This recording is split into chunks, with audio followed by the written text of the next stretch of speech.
Guys, இன்றைக்கி நம்ம பார்க்க போகிறது SE 210 agreeing the terms of engagement. ஒரு ஆடிட்டர் வந்து என்கேஜ்மெண்ட் லெட்டரை வந்து சைன் பண்ணுறது, அதாவது ரெடி பண்ணுறதுக்கு முன்னாடியே ஒரு சில ப்ரீ கண்டிஷன்ஸை சாட்டிஸ்ஃபை பண்ணணும். அதுக்கப்புறம் அந்த என்கேஜ்மெண்ட் லெட்டர் இப்படி தான் ஒரு ஃபார்மேட்டில் இருக்கணும் அப்படிங்கிறத ஒரு கைட்லைனில் ஒரு ஸ்டாண்டர்டாக வந்து ஃபாலோ பண்ணிகிட்ருக்காங்க. அது என்ன அப்படிங்கிறத பார்க்கலாம். அதுக்கப்புறம் அதில் என்னெல்லாம் சேஞ்சஸ் எப்போல்லாம் கொண்டு வரலாம் அண்ட் அதில் வர எஃபெக்ட் என்ன அப்படிங்கிறத பார்க்கலாம். ஃபர்ஸ்ட் ஆஃப் ஆல் இந்த ஸ்டாண்டர்ட் எதுக்கு அப்படின்னு பார்த்தீங்கன்னா, ஆடிட்டர் எதுக்கெலாம் responsible while agreeing the terms of engagement with the management and those charged with governance. ஒரு என்கேஜ்மெண்ட் லெட்டர் உருவாகிறதுக்கு முன்னாடியே ஒரு சில கண்டிஷன்ஸ் அவங்க வந்து சாட்டிஸ்ஃபை பண்ணணும்னு சொல்கிறாங்க. மொத்தம் 3 கண்டிஷன் சொல்கிறாங்க.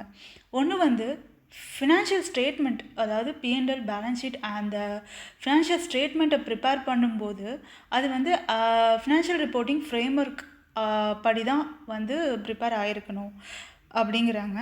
அதுக்கப்புறம் இன்டர்னல் கண்ட்ரோல் இருக்கணும். அந்த கம்பெனியில் வந்து ஒரு பேசிக்கான ஒரு இன்டர்னல் கண்ட்ரோல் இருக்கணும் அப்படிங்கிறாங்க. அண்டு ஆடிட்டருக்கு வந்து they have to give the freedom, like they can access த ரெக்கார்டை வந்து பார்க்கலாம். அப்புறம் யார்கிட்டலாம் என்னென்ன இன்ஃபர்மேஷன் வேணுமோ எல்லா இன்ஃபர்மேஷனையும் அவங்க கேட்டு வாங்கிக்கலாம் அப்படிங்கிற ஒரு ஃப்ரீடம் அவங்களுக்கு கொடுக்கணும் அப்படிங்கிறாங்க. இதுதான் ப்ரீ கண்டிஷன். அண்டு எப்படி வந்து அவங்க வந்து ஃபினான்ஷியல் ரிப்போர்ட்டிங் ஃப்ரேம் ஒர்க்கை வந்து டிட்டர்மைன் பண்ணுறாங்க அப்படின்னா, first of all nature of entity பார்க்கணும். அது வந்து எந்த அதோட நேச்சர் என்ன அப்படிங்கிறத நம்ம பார்க்கணும். ஃபார் எக்ஸாம்பிள்,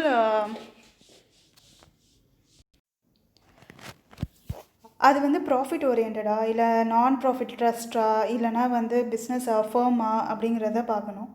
அதுக்கப்புறம் பர்பஸ் ஆஃப் ஃபினான்ஷியல் ஸ்டேட்மெண்ட் எதுக்கு ஃப்ரேம் பண்ணுறாங்க, லைக் ஷேர் ஹோல்டர்ஸ்க்காக ஃப்ரேம் பண்ணுறாங்களா இல்லை ஏதாவது ஒரு ஸ்பெசிஃபிக் பர்பஸ் இருக்கா அப்படிங்கிறத பார்க்கணும். அதுக்கடுத்து நேச்சர் ஆஃப் ஃபினான்ஷியல் ஸ்டேட்மெண்ட், அது கன்சாலிடேட்டட் ஃபினான்ஷியல் ஸ்டேட்மெண்ட்டா இல்லைனா வந்து இண்டிவிஜுவல் ஃபினான்ஷியல் ஸ்டேட்மெண்ட்டா அப்படிங்கிறத பார்க்கணும். அதுக்கப்புறம் என்னெல்லாம் லாஸ் அண்ட் ரெகுலேஷன்ஸ் வந்து அந்த ஃபினான்ஷியல் ரிப்போர்ட்டிங் ஃப்ரேம் ஒர்க்குக்கு ப்ரிஸ்கிரைப் பண்ணியிருக்காங்க. There will be specific law, like ஒரு ஆக்டில் வந்து இப்படி தான் நீங்கள் ஃபினான்ஷியல் ஸ்டேட்மெண்ட் ப்ரிப்பேர் பண்ணணும்னு சொல்லிட்டு இருக்கும். ஸோ அதேமாரி இருந்தால் அது என்னெல்லாம் இருக்குது அப்படிங்கிறத வந்து நம்ம பார்க்கணும். You have to determine that. இப்போது என்கேஜ்மெண்ட் லெட்டருக்கு வரும். என்கேஜ்மெண்ட் லெட்டரில் என்னெல்லாம் இருக்கும் அப்படின்னு பார்த்தீங்கன்னா, ஃபர்ஸ்ட் ஆஃப் ஆல் இதோட ஆப்ஜெக்ட் என்ன, ஸ்கோப் ஆஃப் ஆடிட் என்ன அப்படிங்கிறது தான் ஃபஸ்ட்டு. அடுத்தது ஆடிட்டர் வந்து நான் வந்து இதுக்கெலாம் ரெஸ்பான்சிபிள் அப்படின்னு சொல்கிறது, ஆடிட்டரோட ரெஸ்பான்சிபிலிட்டி. அடுத்தது மேனேஜ்மெண்ட் இதுக்கெலாம் ரெஸ்பான்சிபிள் அப்படின்னு சொல்கிறது. அதுக்கு அடுத்தது இந்த ஆடிட்டில் நம்ம இதெல்லாம் தான் பண்ண போகிறோம் அப்படிங்கிறது, ஆடிட் பிளானிங் அண்ட் பர்ஃபார்மன்ஸ். அதுக்கப்புறம் இந்த ஃபினான்ஷியல் ஸ்டேட்மெண்ட் இந்த ரூல்ஸ் அண்ட் ரெகுலேஷன்ஸையும் பாலிசிஸ் அண்ட் ப்ரொசீஜர்ஸையும் ஃபாலோ பண்ணி தான் வருது அப்படிங்கிறது. அப்புறம் கடைசியாக ஃபீஸு, அப்புறம் reference to report issued by the auditor. அடுத்தது இப்போ change in terms of audit engagement என்னென்னு பார்க்கலாம். இப்போது கிளைண்ட் வந்து ஆடிட்டர் கிட்ட சொல்கிறாங்க ஒரு வேளை இதிலெல்லாம் மாடிஃபிகேஷன் பண்ணுங்க அப்படின்னா, ஆடிட்டர் வந்து ஃபஸ்ட்டு யோசிக்கணும் வெதர் இது வந்து கேரண்டி, அதாவது தரத்தை வந்து குறைக்குதா அப்படின்னு பார்க்கணும். தரத்தை குறைக்குது, that is a lower level of assurance அப்படின்னா அப்போ வந்து he have to ask the management, எதுக்காக நீங்கள் வந்து இந்த விஷயத்த பண்ணுறீங்க அப்படின்னு சொல்லிட்டு அவங்க ஏதாவது ஒரு ரீசனபிள் ஜஸ்டிஃபிகேஷன் கொடுத்தாங்க, அது நியாயமாக பட்டுது. இது எல்லாமே மோஸ்ட்லி ப்ரொஃபஷ்னல் ஜட்ஜ்மெண்ட்டு தான். அவங்களுக்கு வந்து நியாயமாக பட்டுச்சு அப்படின்னா ஓகே. அப்படி இல்லை அப்படின்னா நம்மளால் அதுலேருந்து வெளில வர முடியுமா, லீகலி இட் இஸ் பாசிபிளா அப்படின்னு பார்க்கணும். அப்படி லீகலி பாசிபிள்னா யார்கிட்ட நான் போய் ரிப்போர்ட் பண்ணணும், இதுமாரி நான் இதுலேருந்து விலகிறேன் அப்படிங்கிறத வந்து you have to report them. எப்பப்போலாம் இந்த வந்து ஆடிட் என்கேஜ்மெண்ட் லெட்டரை வந்து வி ஹாவ் டு சேஞ்ச் அப்படின்னு பார்த்தீங்கன்னா, இந்த ஃபாலோயிங் சர்க்கம்ஸ்டான்சஸில் நாம் வந்து சேஞ்ச் பண்ணணும் அப்படின்னு சொல்கிறாங்க. இதை ஞாபகம் வச்சுக்கிறது எப்படின்னா, நீங்கள் வந்து ஸ்டார்டிங்லேருந்து வரும். லைக் ஃபர்ஸ்ட் ஆஃப் ஆல் அதோட ஓனர்ஷிப் வந்து இதில் வந்து நான் அதுபடி கொடுக்கல, பட் ஃபார் ரிமெம்பரிங் சேக் நான் வந்து சொல்கிறேன்.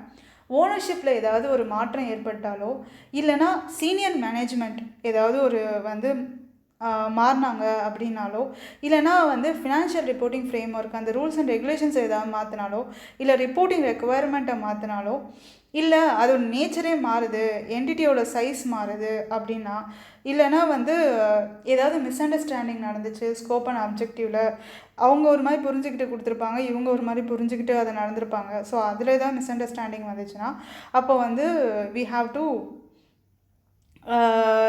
Revise the engagement letter.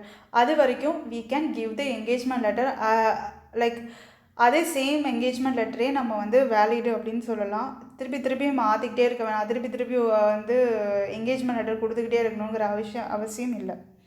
Thank you.